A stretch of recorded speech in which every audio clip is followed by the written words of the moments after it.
avtomobil. Rulimiz sozlanadi tepaga, pastga, oldiga, orqaga va lepistok deymiz. Ruldan turib uzatmalar qutisini mexanika, ya'ni ruchnoy qilib haydasangiz bo'ladi. Misol M ga olib turasizda, uzatmalar qutisini 1, 2, 3 uzatmalar qutisini qo'shib yoki ayirib ketsangiz bo'ladi. Shuning uchun lepistok bilan jihozlangan rulimiz. 540 kamera. Avtomobil tagini ham ko'rsangiz bo'ladi. 360 atrofini ham ko'rsangiz bo'ladi bemalol kameralar bilan. Panoramamiz mavjud. Bunda ham голосовое управление, ovozli boshqaruv mavjud bu avtomobilimizda ham. Klimat kontrol, simsiz zaryadlash, barimiz isiydi, soviydi. Sony akustika bilan jihozlangan,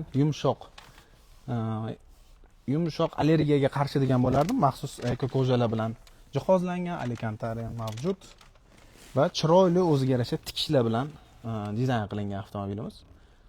Bu ham 4 talasi bitta tugmada avtomobil oynalarini tushirish, ko'tarish funksiyasi mavjud. Va xotira mavjud. Bunda 3 kishiga sozlangan, o'zingizga sozlangan funksiyalarni shu komfortda, qulaylikka saqlanib qo'ysangiz bo'ladi yoki keyin sizdan keyin akangizmi, adangizmi o'tirsalar, ular o'zlariga saqlanib qo'ysalar bo'ladi. O'tirishlari bilan birda yoki ikkini, uchchi bosarlar, o'zlariga avtomobil moslashib oladi, haydab ketaveradilar. Savol kelibdi, oq rangi bormi? Oq rangi qiloni ma'lumot sifatida aytib o'tib ketaman. Oq rangi O'zbekiston uchun chiqarilmagan. Tayiknimi? Sizga yangiligim bor. Xudo xolasa bugun Kongress majlisida oq rangiga odobreniya berildi. Xudo xolasa tez orada oq rangini O'zbekistonga olib kelamiz va keyingi yildan gibrid ham bo'ladi. Yana sizlarga eksklyuziv yangilik.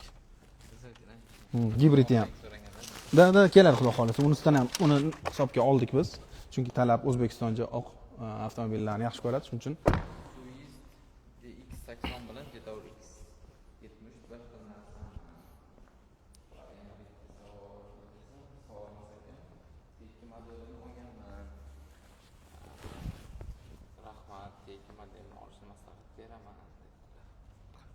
T2 model avtomobilni olgan bo'lsanglar, bemalol fikringlarni ulashishingiz mumkin. Bizda aytib o'tgandek,